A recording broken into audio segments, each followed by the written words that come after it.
Sunrise news के इस video में आपका स्वागत है और आज किसान महापंचायत को लेकर हम चर्चा करेंगे। दरअसल किसान महापंचायत में जिस तरह से भीड़ उमड़ी और किसानों का जो जमावड़ा देखने को मिला, उसके बाद राजनीति गर्मा गई है, खासतौर पर उत्तर प्रदेश की। जबकि उत्तर प्रदेश के उप मुख्यमंत्री केशव प्रसाद मौर्य ने भी किसानों की इस महापंचायत को लेकर अपना बयान दिया। वहीं बीजेपी के सांसद वरुण गांधी ने भी किसानों के समर्थन में जो ट्वीट किया, उसके बाद सुगबुगाहट इस बात को लेकर भी है कि क्या किसान आंदोलन के चलते बीजेपी में कोई फूट पड़ने वाली है। इस तरफ भी हम चर्चा को देखेंगे और साथ ही इस बात का भी आकलन करेंगे कि किसान आंदोलन जो 9 महीने से ज्यादा का हो गया है, दरअसल अब ये किस तरफ बढ़ता हुआ दिख रहा है। किसानों के जो बड़े नेता थे, जिन्होंने मंच से सीधे सीधे योगी सरकार और केंद्र की मोदी सरकार को ललकारने की एक बात कही है और सीधे इस बात के संकेत भी दिए हैं कि चुनावी राजनीति में भी अब वो दखल देंगे। किसानों ने साफ तौर पे कहा है कि किसान अब वोट की चोट से अपना बदला लेगा। करनाल में लाठीचार्ज का मुद्दा भी उठा और तमाम मुद्दों के इर्द गिर्द आज हम चर्चा करेंगे। हमारे सहयोगी मनोज राठौर हमारे साथ मौजूद हैं। मनोज, जिस तरह की ये तमाम तस्वीरें आई और उन तस्वीरों के बीच मुजफ्फरनगर के उस मंच से हर हर महादेव और अल्लाह अकबर के नारे लगे, जिस मैदान से, जिस इलाके से महेंद्र सिंह टिकैत के ज़माने में इस तरह के नारे लगा करते थे। महत्वपूर्ण इसलिए भी ये नारे हो जाते हैं क्योंकि इस क्षेत्र ने जो हिंदू मुस्लिम जो बंटवारा था, जो बिखराव था, उसे भी देखा, जो दंगे थे उसकी विभीषिका को भी देखा। और जब किसान आंदोलन हो रहा है, इस तरह के नारे क्या संकेत दे रहे हैं? देखिए, अगर इस तरह के नारे लग रहे हैं, कहीं ना कहीं किसान सब लोगों को अपने साथ जोड़ना चाहते हैं और किसानों को बिल्कुल लगने लगा है कि अगर सरकार तक अपनी बात को पहुंचाना है तो कम से कम लोगों को जोड़ना पड़ेगा। और जितने भी पूर्वांचल है या यूपी है, क्योंकि सियासत के हिसाब से हम देखते हैं तो यूपी सबसे बड़ा स्टेट है और यहाँ चुनाव होने वाले हैं। और ऐसे में अगर अब किसान यहाँ से अपने आंदोलन को मुखर तरीके से, यानी बड़े पैमाने पर पहुँचाना है, मास लेवल पर इसको पहुँचाते हैं, तो कहीं ना कहीं सरकार की हो सकता है उनके कान तक जू रहेंगे और कुछ एक बड़ा मैसेज यहाँ से किसान देना चाह रहे हैं। अब किसान आंदोलन की हम बात कर रहे हैं, पिछले 9 महीने या 9.5 महीने आप कह सकते हैं जारी है लगातार। किसानों की ओर से कई बार सरकार से मुलाकात भी हुई है, लेकिन बात नहीं बन पाई बीच में। इसके बाद में किसानों ने साफ कर दिया, जब तक सरकार उनकी मांग को नहीं मान लेती है, जब तक तीनों कानून रद्द नहीं हो जाते हैं, किसान हटने वाले नहीं है। आज की पंचायत की बात करें तो राकेश टिकैत ने साफ कर दिया है, हम जब तक घर वापस नहीं जाएंगे गाजीपुर बॉर्डर से, जब तक सरकार हमारी बात को नहीं मान लेती है। हम अगर अब देखते हैं पश्चिम बंगाल आप ले लीजिए, चुनाव हुए, बीजेपी को हार का सामना करना पड़ा, कहीं ना कहीं किसान वहाँ गए थे। तो अब ऐसे में किसानों का सरकार को संदेश है, आप या तो हमारी बात को मान लीजिए, नहीं तो आने वाले जो चुनाव है 5 राज्यों में, उसके परिणाम भुगतने के लिए आप तैयार हो जाइए। अब यहाँ से कहीं ना कहीं एक सियासी जो रणभूमि कह सकते हैं, मैदान है, जो किसान तैयार करना चाहते हैं सरकार को बताने के लिए। अगर आप अभी नहीं चेते हैं तो यहाँ से आपको हार माननी पड़ेगी और आपको हार कर ही यहाँ से जाना पड़ेगा। अगर हम उत्तर प्रदेश देखते हैं, उत्तर प्रदेश के बाद उत्तराखंड है, पंजाब है, ये तमाम ऐसे राज्य हैं जहाँ पे बीजेपी कहीं ना कहीं कमबैक करने की स्थिति में कमबैक कर सकती है। तो अब अगर किसान मुखर तरीके से प्रदर्शन करते हैं और घर घर जाके, जैसे कि राकेश टिकैत ने कहा है कि हम जो उत्तर प्रदेश है वहाँ हर ब्लॉक लेवल, जिला लेवल पर किसान मोर्चा, किसान संगठन है, उसको बनाएंगे, उसको मजबूत करेंगे और उसकी बैठकें करेंगे। अगर इस तरह की बैठकें ब्लॉक लेवल पर होती हैं तो कहीं ना कहीं किसानों की एक भूमिका बनेगी और लोगों तक उनका जो मैसेज है वो पहुँचेगा। और जो कहीं ना कहीं बीजेपी जो सरकार है, या योगी सरकार कहें या केंद्र की मोदी सरकार कहें, इसके लिए कहीं ना कहीं एक चुनौती होने वाली है साकिब। बिल्कुल, राजनीतिक लिहाज से अगर आपने जिसका जिक्र किया है, उसके कुछ संकेत भी देखने को मिले। वरुण गांधी ने जिस तरह से ट्वीट किया और उस ट्वीट को सुब्रमण्यम स्वामी जो बीजेपी के दूसरे सांसद हैं, उन्होंने रीट्वीट किया है। वहीं और इस ट्वीट और रिट्वीट के बीच में एक कमेंट भी आया खुर्जा से, जो बीजेपी के विधायक हैं, उन्होंने किसानों को एंटी नेशनल करार दिया और वो ट्वीट उन्होंने वरुण गांधी के उस ट्वीट के जवाब में दिया था। लेकिन बाद में उन्होंने वो ट्वीट डिलीट भी किया। लेकिन क्या ये ट्वीट रीट्वीट के बीच में आपको लग रहा है कि आज किसान महापंचायत और इस तरह से बीजेपी के नेताओं के बीच अंतर्द्वंद, ये संकेत मिल रहे हैं बीजेपी को भी अब यहाँ से समझना होगा, देखना होगा कि इस मुद्दे को, इस पूरे आंदोलन को बहुत देर तक वो दरकिनार नहीं कर सकती? देखिए साकिर, अगर किसान आंदोलन की हम बात कर रहे हैं तो बीजेपी के नेता हों या कांग्रेस की बात कर लीजिए, अब नेता जो बीजेपी के हैं, छोटे या बड़े कोई भी मान लीजिए, अब उनको लगने लगा है जो किसानों का जो आंदोलन है वो कहीं ना कहीं एक सही डायरेक्शन में और सही उनकी मांगे जो हैं वो जायज़ है। इसी तरह का ये जो ट्वीट वरुण गांधी का सामने आया, अब सुब्रमण्यम स्वामी की आप बात करें, उन्होंने भी ट्वीट किया है, लेकिन ट्वीट बाद में डिलीट कर दिया गया। डिलीट क्यों किया गया, इसकी भी सीधी सी बात है, जब आप एक बड़े नेता हैं, एक सांसद हैं, एक आप कॉन्स्टिट्यूंसी को होल्ड कर रहे हैं, तो कहीं ना कहीं जब पार्टी का प्रेशर आया तो आपने किसानों के पक्ष में ट्वीट किया है जो भी है, तो जब पार्टी का प्रेशर आया तो उनको ये ट्वीट डिलीट करने पड़े। नहीं, वरुण गांधी ने ट्वीट डिलीट नहीं किया, बल्कि जिस विधायक ने वरुण गांधी को जवाब दिया था, वरुण गांधी के ट्वीट पे उन्होंने ये कह दिया था, खुर्जा से जो विधायक है उन्होंने कहा था कि वरुण जी आप जिन लोगों का समर्थन कर रहे हैं उसमें आप फर्क कीजिए, असली किसान और ये एंटी नेशनल, उन्होंने किसानों को एंटी नेशनल बता दिया था। मैं आपको बताता हूँ, नकली और असली यहाँ बात ही नहीं है। एंटी किसान देश के साथ है। किसान अगर आप बात अगर देश की कर रहे हैं तो हमारे देश में जब कहते हैं हम कृषि प्रधान एक देश है, तो कहाँ से एंटी नेशनल आप किसान को बता सकते हैं? जब उनकी मांगों को आप नहीं मानेंगे, जब उनकी मांगों को आप जायज़ नहीं बताएंगे तो वो उनके लिए एंटी नेशनल हो गए। सिंपल सी बात है।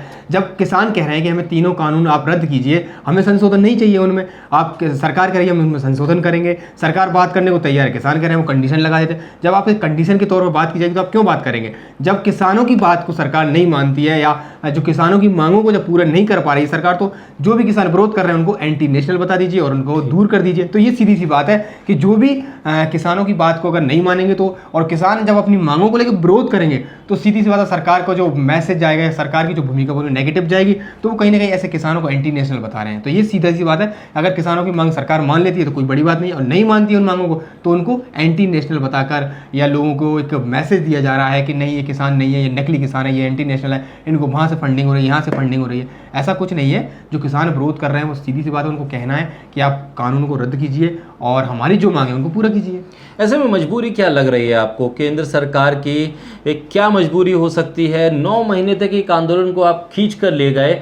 सरकार के लिए 10 मिनट का एक फैसला है कि ठीक है इस कानून को हम वापस लेते हैं, क्योंकि वो टेबल पर 80% से ज़्यादा चीज़ों को तो किसानों की मान चुके हैं, ये कह चुके हैं कि ये चीज़ हम बदल देंगे।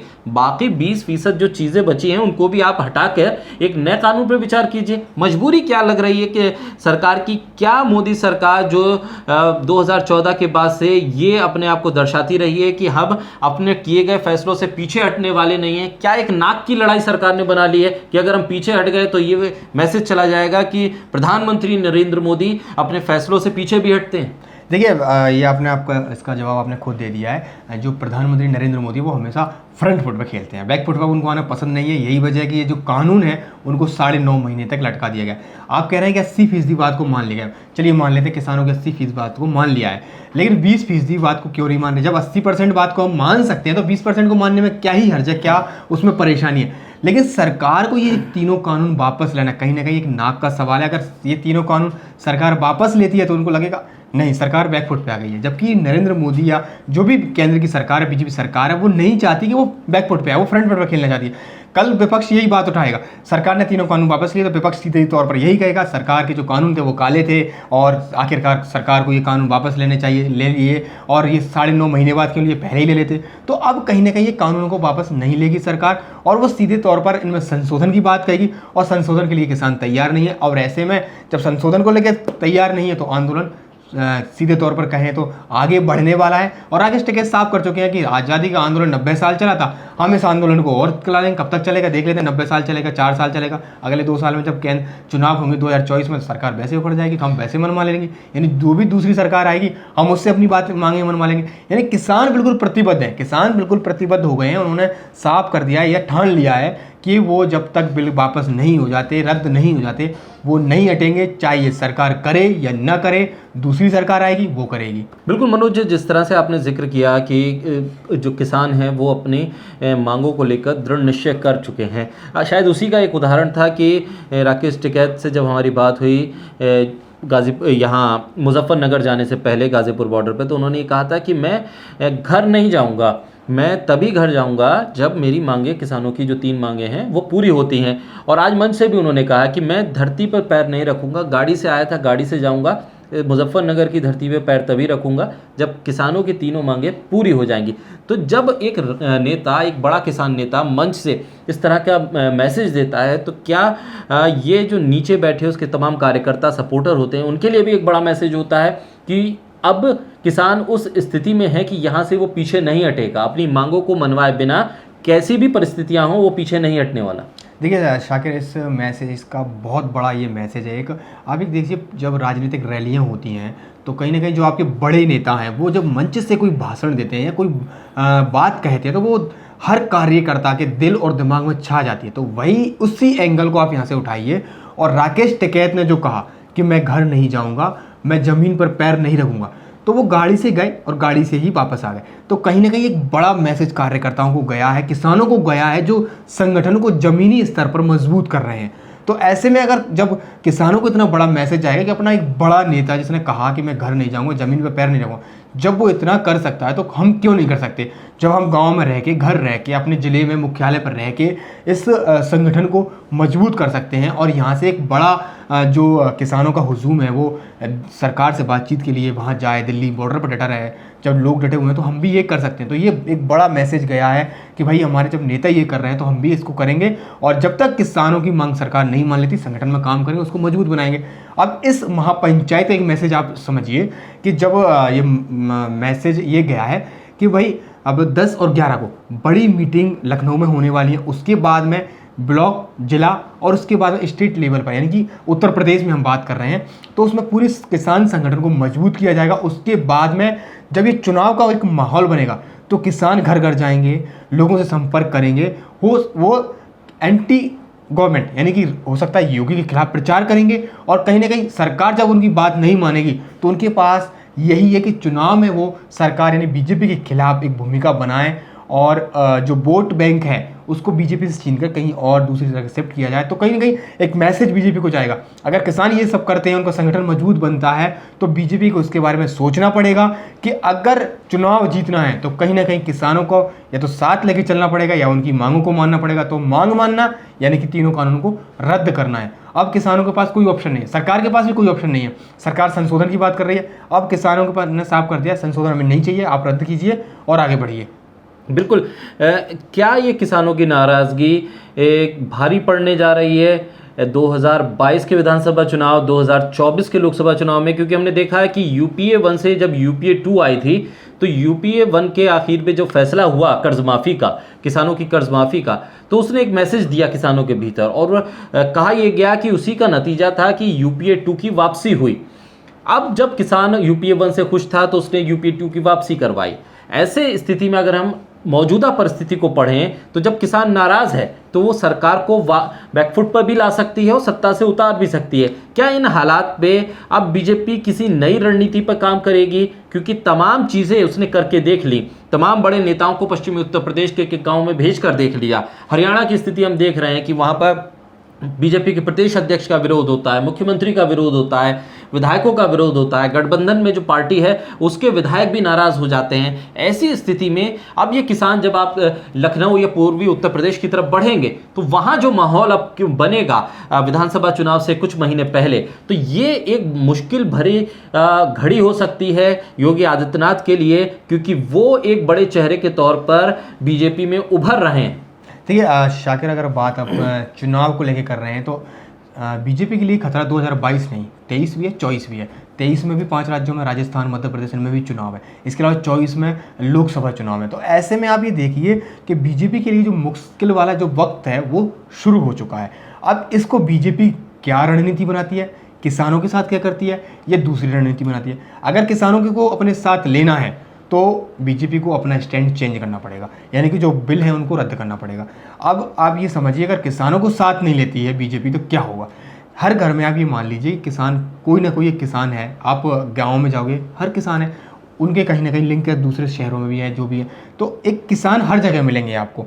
अब जब किसान सरकार से बिफर जाएंगे, दूर चले जाएंगे, आप देख लीजिए यूपीए 2 की बात कीजिए। जब यूपीए 1 में किसान साथ था, किसानों को लगा था ये सरकार हमारे लिए कुछ ना कुछ करेगी, लेकिन सरकार ने कुछ किया नहीं। यूपीए 2 जब आई तो 2014 में, तो इन्होंने लगा, जब मोदी आए, उन्होंने जब भाषण हुई ये हुआ कि हम किसानों के लिए ये करेंगे, महंगाई को वो करेंगे, तो लोगों को लगा कि लोगों में हम बात करें किसानों को भी लगा कि कुछ अच्छा होगा, कुछ नया इनोवेशन होगा। तो एक साथ उन्होंने वोटिंग करके और बीजेपी को जिताया, लेकिन वो हुआ कुछ नहीं। ऐसे ही दूसरे चुनाव में माहौल बना गया 2019 में, तो उस टाइम भी किसानों ने कहा चलो पहले नहीं हुआ अब होगा, लेकिन वो बात भी है। अब दोबारा से, यानी तीसरी बार की बात अब 2024 में हम कर रहे हैं, तो किसानों का स्टैंड साफ हो चुका है। सरकार की रणनीति में आती वो देखने वाली बात होगी। अब यूपी की हम बात कर रहे हैं तो यूपी में किसानों का संगठन स्टार्ट हो गया बनना। अब योगी आदित्यनाथ एक नए चेहरे हैं और अभी आपने पिछले दिनों देखा होगा थोड़ा सा सेंट्रल और योगी की टीम का थोड़ा अनबन चल रही थी। पोस्टर से मोदी का गायब होना, योगी का आना, तो कहीं ना कहीं थोड़ी सी संगठन में मान लीजिए या आरएसएस दोनों इनमें मान लीजिए थोड़ी सी अनबन कहीं ना कहीं चल रही थी, लेकिन हो सकता है वो खटास अब दूर हो गई हो। अब ऐसे में जब किसान अपनी रणनीति बना रहे हैं तो कहीं ना कहीं योगी सरकार को अपनी रणनीति बनानी पड़ेगी अगर सरकार को बचाना है, उनको दोबारा से कम बैक करना है तो। अब इसके अलावा बात अब 2023 भी देख लीजिए, वहाँ भी 5 राज्यों में चुनाव होने हैं, तो ये मुश्किल वाला जो वक्त अब बीजेपी के लिए शुरू हो गया है। यानी यहाँ से जिस तरह कांग्रेस का ग्राफ गिरा था, हो सकता है आने वाले दिनों में बीजेपी का ग्राफ गिरने लग जाए। बीजेपी कहती है कि हम इतने राज्यों में हमारी सरकार है, हम कांग्रेस को उखाड़ देंगे। हो सकता है किसान जब बीजेपी के खिलाफ हैं तो कांग्रेस कमबैक करेगी और दूसरी जो पार्टी है वो कमबैक करें। बिल्कुल मुश्किल भरा वक्त अब यहाँ से बीजेपी के लिए शुरू होने के संकेत मिल रहे हैं, क्योंकि आज जो हुंकार मुजफ्फरनगर में किसानों ने भरी है उससे साफ है कि वो अपनी मांगों पर डटे हुए हैं और जब तक ये कृषि कानून वापस नहीं होते किसान मौजूदा केंद्र सरकार और प्रदेश सरकारों का विरोध करती रहेगी। और वोट की चोट से, जैसा राकेश टिकैत ने कहा है कि किसान वोट की चोट से सरकारों को सबक सिखाने का काम करेगी। हमारी चर्चा आपको कैसी लगी कमेंट बॉक्स में ज़रूर बताइए। साथ ही हमारे यूट्यूब चैनल सनराइज न्यूज़ को लाइक कीजिए, सब्सक्राइब कीजिए और शेयर कीजिए। बहुत शुक्रिया मनोज हमारे साथ इस चर्चा में हिस्सा लेने के लिए। लगातार आप लोग भी सनराइज न्यूज़ के साथ बने रहिए ताकि आपको ताज़ा तरीन तमाम खबरें, तमाम चर्चा आप तक पहुँच सके। बहुत शुक्रिया।